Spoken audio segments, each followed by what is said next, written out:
Monsters. The burning had reached his home.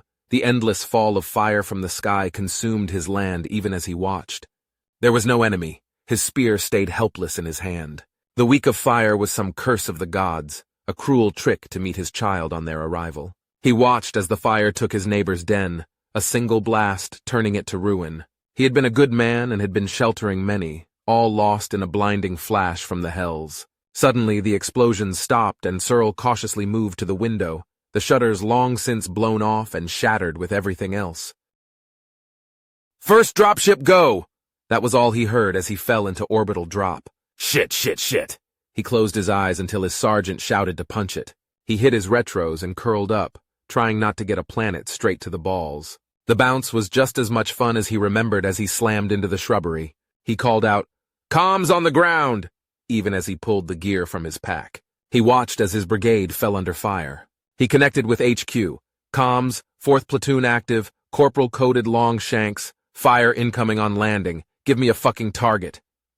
He watched as most of his platoon linked up to his comms. Most. Not all.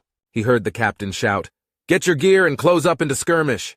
These fuckers are nearby and they have artillery. Unless you fuckers brought your own tank, I want you in the tree line. Whatever the fuck those things north are. Move!" The HQ sent him the coordinates and he burst them to the captain.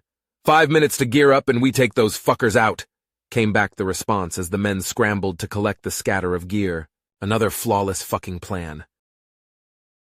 He stared out of the window, looking at what was left of his village. The temple was gone. The work of 1,000 generations turned to dust. He was beginning to think the gods were dead and only the monsters ruled now.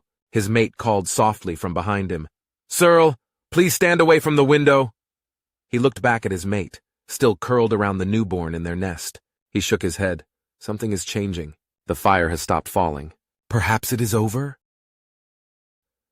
His respected special personage was furious. "Why do I have humans falling into my landscaping?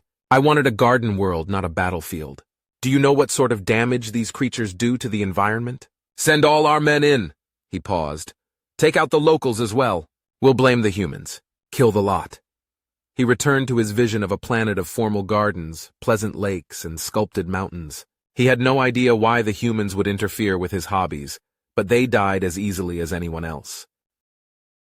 "Comms! Where the fuck are these bastards?"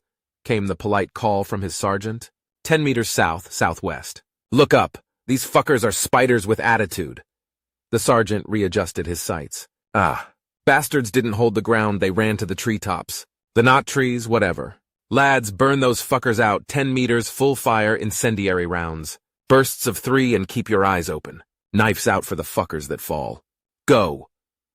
The spider forms were good shots, and carried what they thought was plenty of weapons to deal with a landscaping mission, but they were not ready for the roar as the fire reached deep into their cover and began burning everyone that wasn't unlucky enough to meet the humans on the ground with their blades. Steel-bound and fast, the humans shredded the enemy as they pushed towards the fire post, harrying the landing.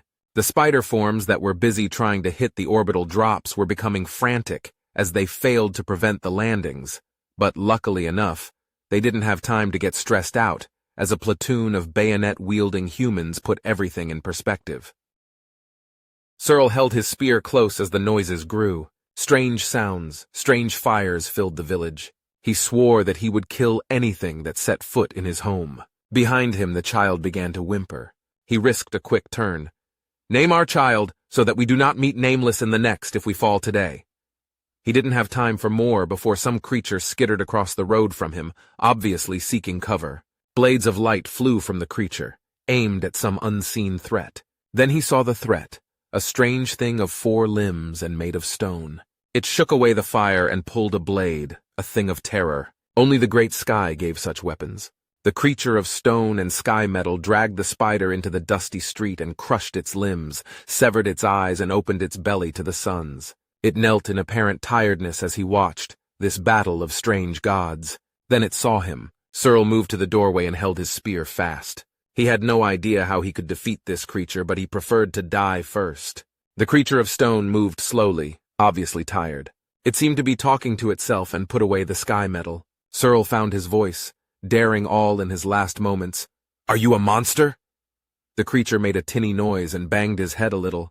Then he looked at the gutted spider and the frail native holding his little spear. That depends which way we're pointing. He called it in.